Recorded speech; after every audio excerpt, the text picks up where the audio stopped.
could crush it up, drink it with tea, mix it with honey.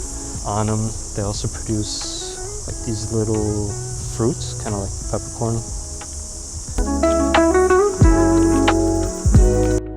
Hey, the pickup seat was meant for you because I said, so that guy, my friend, and he just kept walking, so it was meant for you.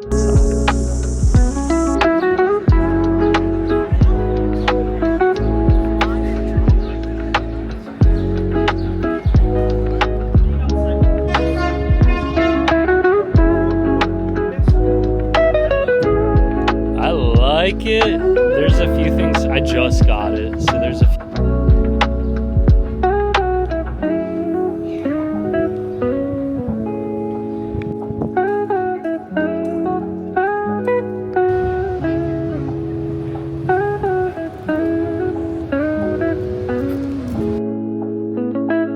This is kind of like the Central Park domain in Auckland.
New Zealand is very camper friendly.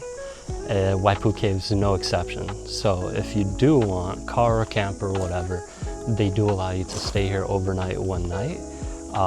Maybe more, I don't know if they actually check, but it is allowed, semi-encouraged, because there is a sign that says, hey, you're allowed to. And you can see some people here. That's the juicy van that I was looking at before, but it was kind of costly.